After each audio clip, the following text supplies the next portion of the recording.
Hi guys, welcome to another episode of Josh Stories. Josh Josh Stories. So guys, ഇന്ന് ഞങ്ങൾ Friday ആണ്. Friday നമ്മുടെ movie day ആണ്. 6 something ആയി. So what we are watching today is എന്താണ് പറയൂ?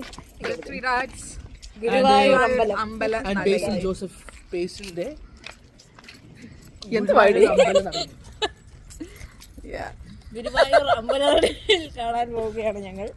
കണ്ടിട്ട് ഞങ്ങൾ വിലയേറിയ അഭിപ്രായങ്ങൾ അറിയിക്കുന്നതായിരിക്കും. എല്ലാവർക്കും ഇഷ്ടപ്പെടും എന്നാണ് ഞങ്ങളുടെ കണ്ടിട്ട്. ട്രെയിലർ വെച്ച് നോക്കിയപ്പോഴത്തേക്ക് ഒരു കോമഡി പടമായിട്ടാണ് തോന്നുന്നത്. But let's see.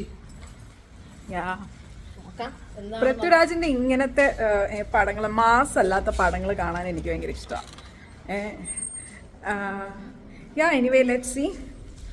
Right, okay guys, കണ്ടിട്ട് പറയുന്നത്.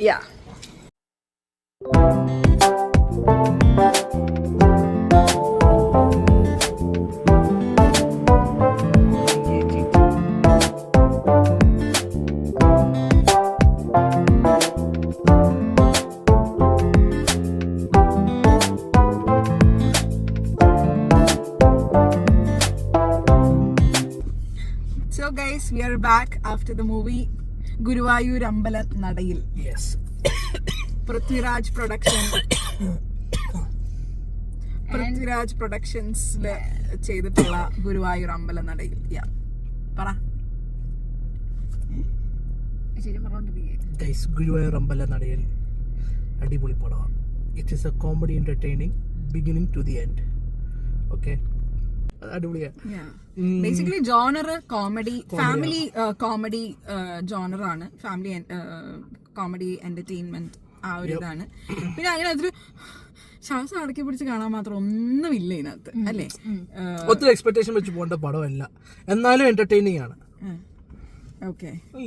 ലൈക്ക് എന്താ പറയാ, like it's not like an extraordinary set of events അല്ല എന്റെ നടക്കുന്നത്. ലൈക്ക് ജസ്റ്റ് കോമൺ കാര്യങ്ങള്, പക്ഷെ അതിന്റെ അകത്ത് വരുന്ന ബാക്ക്ഗ്രൗണ്ട് സ്കോറും എന്താ പറയാ, ആ പടം എടുത്തേക്കുന്ന രീതി വെച്ച് വെക്കുമ്പോഴത്തേക്ക് ഭയങ്കര വലിയ സംഭവം അല്ല. എന്താ അങ്ങനെ പറയുന്നത്? കോമൺ ആയിട്ടുള്ള ഒരു കഥ. മീൻസ് കോമൺ അല്ല, എന്താ പറയുന്നത്, വലിയ അന്താരാഷ്ട്ര പ്രശ്നമായിട്ടല്ല. നമ്മുടെ വീടുകളിൽ നടക്കുന്നുണ്ടെന്ന് പറയാൻ പറ്റില്ല, പക്ഷെ എന്നാലും ഒരു സാധാരണ കഥ. മാസല്ല എന്നുവെച്ചാ, മാസല്ല, വലിയ അന്താരാഷ്ട്രം അല്ല, റോക്കറ്റ് സയൻസ് ഒന്നും അല്ല. ജസ്റ്റ് ഒരു സിമ്പിൾ ആയിട്ടുള്ള ഒരു കഥ നല്ല ഭംഗിയായിട്ട് എടുത്തേക്കുന്നു. അത് ഏറ്റവും നല്ലൊരു കാര്യം, കോമഡി പടമാണ്. കോമഡി അല്ല, അവര് വെച്ചേക്കുന്ന മോസ്റ്റ് ഓഫ് ദി ഒരു 90%, പക്ഷെ 90% കോമഡി വർക്ക് ആയിട്ടുണ്ട്. പിന്നെന്താ, പൃഥ്വിരാജ്, ബേസിൽ, അനശ്വര, നിഖില, ഇവരൊക്കെയാണ് മെയിൻ ആൾക്കാർ. ജഗദീഷ് ഉണ്ട്.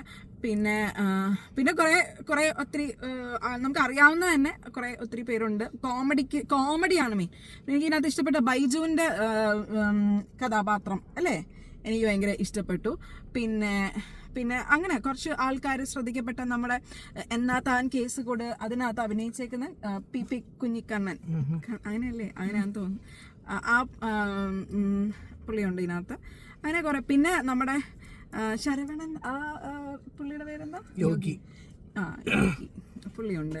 നമ്മുടെ തമിഴ് നടൻ, കോമഡി ആക്ടർ യോഗി, ആ മനുഷ്യനുണ്ട് ഇതിനകത്ത്. പിന്നെ ഇത് പറയാനുള്ളതെന്ന് പറഞ്ഞാല്, കുറെ കോമഡിയും സീരിയസ്നെസ് ഉണ്ട്, ഇല്ലെന്നല്ല, പക്ഷെ സീരിയസ്നെസ്സിന്റെ അകത്തും കോമഡി ഉണ്ട്. അതാണ് സംഭവം. അതൊരു വൺ സീരിയസ്നെസ് ആയിട്ട് നമുക്ക് തോന്നുന്നില്ല, അത് കോമഡി രീതിയിൽ സീരിയസ്നെസ് കൊണ്ടുപോവാണ് ഈ പടം. പറയുമ്പോഴത്തേക്ക് പൃഥ്വിരാജ് അതിനകത്ത് പൊളിച്ച്, പൃഥ്വിരാജിന്റെ എൻട്രി അടിപൊളിയായിരുന്നു. സംഭവം സൂപ്പർ ആയിരുന്നു. പൃഥ്വിരാജ് ഇങ്ങനത്തെ ഒരു പടം ചെയ്തിട്ട് തന്നെ കുറെ നാളായി കാണും. ഒരു ലൈറ്റ് മൂവിയാ പൃഥ്വിരാജിന്. എനിക്ക് തോന്നുന്നു നമ്മൾ പറയുമ്പോ തന്നെ ഏതാണ്ട് വലിയ സംഭവമുള്ള പടങ്ങൾ ഇറക്കാൻ വേണ്ടി തന്നെ ഇരിക്കുന്നത്. പക്ഷെ ഇതിങ്ങനെ മാസ് ഒന്നും ഇല്ലാതെ നല്ല നമുക്ക് ഇങ്ങനെ വെറുതെ ലൈറ്റ് ആയിട്ട് ഇരുന്ന് കണ്ട് ആസ്വദിച്ച് പോകാൻ പറ്റുന്ന ഒരു കോമഡി പടം പോലെ. നമ്മുടെ പണ്ടത്തെ ശ്രീനിവാസൻ പടങ്ങളൊക്കെ ഇല്ലേ, അതുപോലെ ചെറിയ ചെറിയ സംഭവങ്ങളൊക്കെ വെച്ച്, പക്ഷെ നർമ്മം വെച്ച് ഇറക്കുന്ന പണ്ടത്തെ ശ്രീനിവാസൻ ക്ലാസിക് ആ ഒരു ലിസ്റ്റിലേക്ക് പറ്റത്തില്ല. ബട്ട് നല്ല കോമഡി കുഞ്ഞി പടം അങ്ങനെ പറയാം. വെറൈറ്റി കോമഡീസും അടിപൊളിയായിരുന്നു. പാട്ടുകൾ നല്ലതാണ്. ഇത് മിക്കവാറും ഒരു നമ്മൾ ഈ കല്യാണങ്ങൾക്കൊക്കെ എപ്പോഴും ഡാൻസ് കളിക്കാൻ വേണ്ടി എടുക്കുന്ന പാട്ടുകളുണ്ടല്ലോ, ലൈക്ക് ഈ ജില്ലം ജില്ലം ജില്ലം ജില്ലം ജില്ലം ജില്ലാല, പിന്നെന്താ ചെക്കനും പെണ്ണും അങ്ങനെ കുറെ പാട്ടുകൾ സ്ഥിരമുണ്ട്. അതുപോലത്തെ നമുക്ക് ഇനിയും എന്താ കല്യാണങ്ങൾക്ക് എല്ലാവരും ഡാൻസ് കളിച്ച് കാണാൻ സാധ്യതയുള്ള ഒരു പാട്ടുണ്ട്. പിന്നെ അജു വർഗീസിന്റെ ഒരു കോമഡി പാട്ടുണ്ട്, അത് അത്യാവശ്യം ഫേമസ് ആണെന്ന് തോന്നി. ഇപ്പൊ ഓൾറെഡി റിലീസ് ആയതല്ലേ അത്. അതും അത്യാവശ്യം നല്ലതായിട്ട് ചെയ്തിട്ടുണ്ട്. ഒരു കോമഡി പോലത്തെ ഒരു സെറ്റപ്പിലാണ് അത് ചെയ്തേക്കണേ. അത് നന്നായിട്ടുണ്ട്. ഒന്നുമില്ല ഗൈസ്, അതിന്റെ ഇടയ്ക്ക് ഞങ്ങളുടെ ഫോൺ രണ്ടോട്ടം വീണായിരുന്നു. ഞങ്ങൾക്ക് വേറെ വേറെ സ്ഥലങ്ങളിൽ ഇനിയും വീഴാൻ സാധ്യത ഉണ്ടെങ്കിൽ ഞങ്ങൾ പിന്നെയും വേറെ സ്ഥലത്ത് വരും കേട്ടോ. അപ്പം എനിക്ക് ഇതിന്റെ സെറ്റ് ഇട്ടത് ഭയങ്കര ഇഷ്ടപ്പെട്ടു. എന്തായാലും അങ്ങനെ ഇരിക്കുന്നത് മീൻസ് കല്യാണം മേക്ക് ഇറ്റ് റൈറ്റ്. അവര് സെറ്റ് ഇട്ട് ആൾക്കാരെ വെച്ച് ക്രിയേറ്റ് ചെയ്തുകൂടെ? അങ്ങനെ ആണെങ്കിൽ നല്ല പണിയെടുത്തിട്ടുണ്ട്. അത്രയും വലിയൊരു അല്ല എന്തായാലും സെറ്റ് ഇട്ടായിരിക്കില്ലേ? എങ്ങനെ ഗുരുവായൂർ അമ്പലത്തിൽ പോയിട്ട് ഇങ്ങനെയൊക്കെ ഷൂട്ട് ചെയ്യാൻ പറ്റും? ഞാൻ പോയിട്ടുണ്ട്, അകത്ത് കയറിയിട്ടില്ല. പക്ഷെ അതുപോലെ തന്നെയാണ് ഇരിക്കുന്നത്. But I don't think this is the actual place. If someone knows it do comment. പിന്നെ ഡ്രോൺ ഒക്കെ വെച്ചിട്ട് ഒത്തിരി ഇതുണ്ട്. അപ്പൊ അതൊക്കെ എനിക്കറിയില്ല അതൊക്കെ അലൗ ചെയ്യുന്നതാണോ എന്നൊന്നും. നീ പറയാത്ത എന്ത്? എനിക്ക് എന്റെ ഒരു അഭിപ്രായത്തിൽ എനിക്ക് പടം ഭയങ്കരമായിട്ട് ഇഷ്ടപ്പെട്ടു. പിന്നെ എനിക്ക് ഇഷ്ടപ്പെട്ട ഒരു സംഭവം എന്ന് പറഞ്ഞാൽ വളരെ ഫ്രഷ് ആയിട്ടുള്ള ഒരു കാസ്റ്റ് ആയിട്ട് എനിക്ക് തോന്നി. ലൈക് കോംബോസ് ഒക്കെ ഐ അഗ്രി. കോംബോസ് ഒക്കെ ഭയങ്കര ബുദ്ധിമുട്ട് പോലെ തോന്നി ഉണ്ടായിരുന്നു. എനിക്ക് പൃഥ്വിരാജിന്റെ കോംബോ എനിക്ക് ഇഷ്ടപ്പെട്ടു. ഭയങ്കര ഭയങ്കര കറക്റ്റ് ആയിട്ട് എല്ലാം തികഞ്ഞ ഒരു ഭാര്യയും ഭർത്താവും പോലെ ഫീൽ ചെയ്യായിരുന്നു. പക്ഷേ ബേസിലിന്റെ കോംബോ എനിക്കങ്ങ് ഉൾക്കൊള്ളാൻ പറ്റില്ല. പടം കാണുമ്പോ ഇവർ രണ്ടുപേരും ഇവൾക്ക് ഇവനിക്ക് അങ്ങനെ രജിസ്റ്റർ ചെയ്യാൻ ഭയങ്കര ബുദ്ധിമുട്ടായിട്ട് എനിക്ക് തോന്നി ബേസിൽ. പിന്നെ പോരാത്തിന് അവര് തമ്മിലുള്ള കോംബോയും അധികം ഇല്ല. അങ്ങനെ കുറവാ. ഇത് ബേസിക്കലി ഒരു അളിയൻ ഒരു ബന്ധം കാണിക്കുന്ന ഒരു പടമായിട്ട്. അത് തന്നെ ഫോക്കസും പിന്നെ ലൈക് പടത്തിന്റെ ഒരു സംഭവം ഫോക്കസും ആ ഒരു ബന്ധത്തിലേക്കാണ്. പിന്നെ അതൊരു ഭയങ്കര ഡിഫറെന്റ് ആയിട്ടും എനിക്ക് തോന്നി കേട്ടോ അത് കണ്ടപ്പോ. എനിക്കൊരു കാര്യം പറയാണ്ടേ, സോറി. ഈ പടം ഇല്ലേ, ഗുരുവായൂർ അമ്പലത്തിന്റെ ഒരു റെപ്ലിക്ക സെറ്റ് അവര് കൺസ്ട്രക്ട് ചെയ്ത് പെരുമ്പാവൂർ കരട്ടുപള്ളിക്കര അങ്ങനെ ഒരു സ്ഥലത്ത്. അത് ഭയങ്കര ബുദ്ധിമുട്ടായിട്ടാണ് അവര് ചെയ്തേക്കണേന്ന് എനിക്ക് തോന്നുന്നു. വളരെ ബുദ്ധിമുട്ടി എല്ലാരും. പിന്നെ കൊറേ സിംഗിൾ ഷോട്ട്സ് ഉണ്ട്. ക്ലൈമാക്സ് ഒത്തിരി സിംഗിൾ ഷോട്ട്സ് ഉണ്ട്. ഇത്രയും ഓക്കെ സിംഗിൾ ഷോട്ട്സ് എടുക്കാൻ ബുദ്ധിമുട്ടാണ്. പക്ഷെ ഇറ്റ്സ് നോട്ട് ലൈക്ക് എന്താണ് ചെയ്യാൻ പറ്റാത്ത കാര്യമൊന്നുമില്ല. പക്ഷേ ഇത്രയും മനുഷ്യരെ വെച്ചിട്ട് സിംഗിൾ ഷോട്ട്സ് എടുക്കുക എന്ന് പറയുന്നത് വളരെ ബുദ്ധിമുട്ടുള്ള കാര്യം. We should agree to that അല്ലേ? അപ്പം അത് പ്ലസ് അതൊരു ഈ സെറ്റ് ഇട്ട് അത് അങ്ങനെ തന്നെ തോന്നിക്കുക ശരിക്കും. ഇങ്ങനെ ചെറിയ ചെറിയ മണ്ഡപങ്ങൾ അങ്ങനെയൊക്കെ അല്ലേ ഗുരുവായൂർ അമ്പലത്തിൽ. അപ്പൊ അതുപോലെ തന്നെ ആ എന്താ പറയുന്നത് ഓഡിയോ അല്ലേ, വിഷ്വൽ പോലെ തന്നെ അവർ ഓഡിയോയ്ക്ക് നമ്മൾ ഓരോരോ സ്ഥലം അവിടെ നടക്കുന്ന ഓരോരോ കറക്റ്റ് റെപ്ലിക്ക സീരിയസ്ലി അല്ലേ. ആ ഒരു അങ്ങനെ ആ ആർട്ട് ചെയ്തവരുടെ ഒരു കഴിവായിരിക്കും. പ്ലസ് ഡയറക്ഷൻ എല്ലാവരും ADs എല്ലാവരും നല്ലതായിട്ട് എഫേർട്ട് ഇട്ടിട്ടുണ്ട്. നല്ല മൈൻഡ് ബ്ലോയിങ് ആയിട്ട് അത് ചെയ്തിട്ടുണ്ട്. We should appreciate Prithviraj productions to ഇത്രയും പൈസ ഇറക്കി നല്ല സെറ്റൊക്കെ ഇട്ടതിന്. എല്ലാരും പോയി പടം കാണുക. വളരെ ഫണ്ണി ആയിട്ടുള്ള ഒരു പടമാണ്. നിങ്ങൾ എല്ലാവരും പോയി ആ പടം കാണുക. അതെ നിങ്ങൾക്ക് എല്ലാവർക്കും ചിരിക്കാനുണ്ട്. ഇപ്പൊ നമ്മൾ ഒത്തിരിയൊക്കെ ഇങ്ങനത്തെ ഒരു ഇതിലൂടെ ഇങ്ങനെയൊക്കെ ലൈക്ക് കുറച്ച് വ്യത്യസ്തമായിട്ടുള്ള ഒരു കോമഡി പടമൊക്കെയാണ്. ലൈക്ക് ഫുൾ കോമഡി പടമാണ്. ലൈക്ക് ഒരു ഭാഗത്ത് നമ്മൾ അത്ര സീരിയസ് ആയിട്ട് നമ്മൾ പടത്തിൽ ലൈക്ക് കണ്ടോണ്ടിരിക്കുമ്പോൾ അങ്ങനെ ഒരു വിചാരമൊന്നുമില്ല. വളരെ ലൈറ്റായിട്ട് ചിരിച്ച് സന്തോഷമൊക്കെ പോയി ഇരുന്ന് കാണാൻ പറ്റിയ പടമാണ്. എല്ലാവരും പോയി കാണുക. One time watch. വിഷ്വൽ സാധനങ്ങളൊന്നും ഇല്ല. പക്ഷെ തിരിച്ച് കളിച്ച് പോകുമ്പോ ഫാമിലി ആയിട്ട് പോവുക. ഫാമിലി വാച്ച് ആണ്. നമുക്ക് ഫാമിലി ആയിട്ട് ഒരു വീക്കെൻഡ് പോയി കാണാൻ പറ്റുന്ന ഒരു പടമാണ്. So it's a family entertainer. So family ഓഡിയൻസിന് പറ്റിയ പടമാണ്. And directed by Vipin Das മറ്റേ ജയ ജയ ജയ ഹേ ഒക്കെ എടുത്തിട്ടുള്ള. അപ്പൊ വി ക്യാൻ എക്സ്പെക്ട് ആ ഒരു ആ ഒരു കൈൻഡ് ഓഫ് ജോണർ അല്ലേ, ടേക്ക് അവേസ് അങ്ങനെ വലുതായിട്ടൊന്നും ഇല്ല, പക്ഷെ ആ ഒരു ഫ്ലോയിൽ പോകുന്ന ഒരു പടമാണ് എന്ന് തന്നെ പറയാം. കാണേണ്ട പടമാണ്, ഫാമിലി എന്റർടൈനർ ആണ്, ലൈക്ക് ഒരു മൈൻഡ് റിലാക്സിങ് മൂവിയാണ്, ലൈക്ക് എന്താ പറയുക ഒരു കല്യാണ മൂഡിലേക്ക് കൊണ്ടുവരും.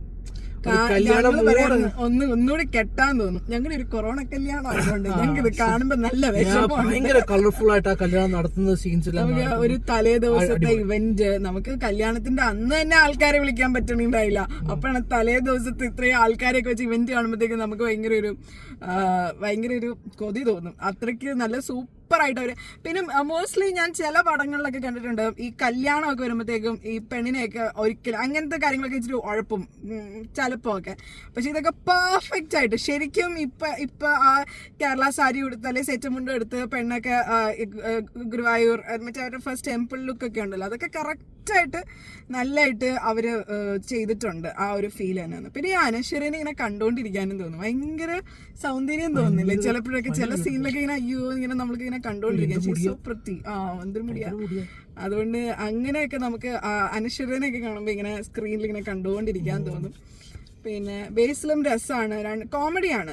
പൃഥ്വിരാജിന്റെയും ബേസിലിനെയൊക്കെ എല്ലാം കോമഡി ജോണറിൽ പെട്ട സംഭവമാണ്, പക്ഷെ നല്ല എന്റർടൈനിങ് ആണ്. അതിൻ്റെ അകത്ത് ബേസിലും പൃഥ്വിരാജും കല്യാണം അടുക്കും തോറുള്ള ടെൻഷൻസ്, ആ ഇന്റൻസിറ്റി അവിടെ അതിൻ്റെ അകത്ത് സൂപ്പറായിട്ട് കാണിച്ചിട്ടുണ്ട്. അത് കോമഡി ആയിട്ടാ പോയെങ്കിലും ആ ഇന്റൻസിറ്റി നമുക്ക് എല്ലാവരും കല്യാണം കഴിച്ചവരും കല്യാണം കഴിക്കാൻ പോകുന്നവരും ഈ പടം കാണുമ്പം മനസ്സിലാവും. Because that's the same thing that every person before getting married is going through.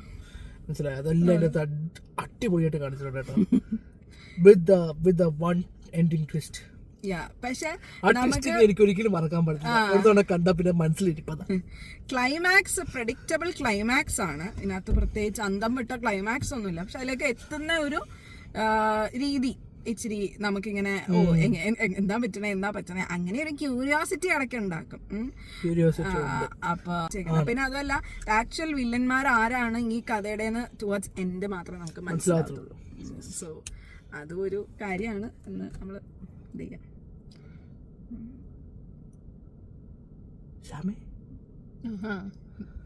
മതി, ഞാൻ പറഞ്ഞു എന്റെ കഴിഞ്ഞ് എന്റെ ഹോട്ടലാ കറക്റ്റ് ആയിട്ടുള്ള കാര്യങ്ങൾ പറഞ്ഞു, പുതിയതായിട്ടൊരു സംഭവം പറഞ്ഞു കഴിഞ്ഞു. നല്ല പടം.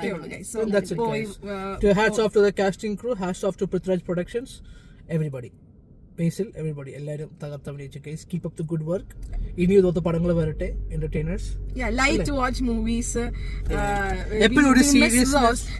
കാരണം ഈ ബ്രാഹ്മയുഗവും മഞ്ഞുമ്മൽ ബോയ്സും വലിയ വലിയ വലിയ സാധനങ്ങൾ, റിയൽ ലൈഫ് ഇൻസിഡൻസും വലിയ big budget and big expectation, super star, എന്താണ് ഭയങ്കര സൂപ്പർ സ്റ്റാർ ആണ് ഇല്ലെന്നല്ല ഞാൻ പറയുന്നത്. പക്ഷെ അങ്ങനെ ഒരു എറേന്ന് പെട്ടെന്ന് ഇങ്ങനെ ഒരു പടം വന്നപ്പോഴത്തേക്കും ലൈക്ക് ഒരു രസം തോന്നി കാണാനായിട്ട്. അതുപോലെ തന്നെ ആയിരിക്കും ഒരു മൂവി ബഫ് സ്ഥിരം പടങ്ങൾ കണ്ടുകൊണ്ടിരിക്കുന്ന ആൾക്കാർക്ക് ഇത് കാണുമ്പോഴത്തേക്കും അങ്ങനെ ഒരു ബ്രേക്ക് തോന്നും.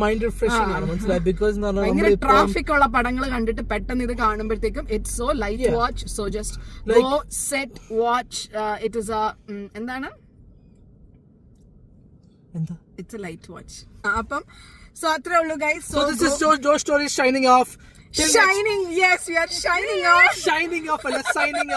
Till next time. ഇതാ വീണ്ടും വരുന്നു നിങ്ങൾക്ക് കോടീശ്വരൻ, ഞങ്ങളൊരു കോടീശ്വരനാക്കാം. Till next time, bye from Joe Stories. See you guys again. അടുത്ത പടം വരെ, അല്ലെങ്കിൽ അടുത്ത ട്രെയിലർ വരെ.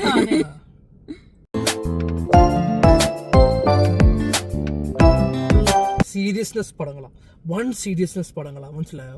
അപ്പൊ ആ ഒരു സ്റ്റൈലിൽ നിന്ന് ഇതിലോട്ട് വരുമ്പോഴത്തേക്ക് ശരിക്കും ഒരു മൈൻഡ് റിഫ്രഷ്. നമ്മളിപ്പോ ഈ ചൂട് സമയത്ത് ഒരു ആനങ്ങളും കുടിച്ചൊരു ഫീലാണ്, മനസ്സിലായോ?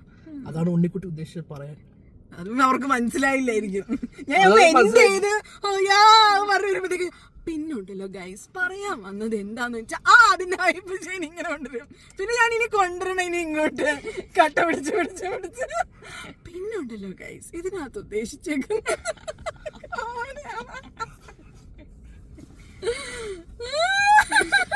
നന്ദിയുണ്ട്. ഇനി ഞാൻ ഇന്ന് വെറുതെ 2 മണിക്കൂർ ഇരിക്കണം. അതല്ല നീ പറഞ്ഞെന്ന് പറഞ്ഞാല് മറ്റേ ബ്രാഹ്മയുഗം അതുപോലത്തെ പടങ്ങൾ എന്തോ ഇത് സംഭവം. ഞാൻ സീരിയസ്നെസ് എന്ന് പറഞ്ഞില്ല. നീ പറഞ്ഞ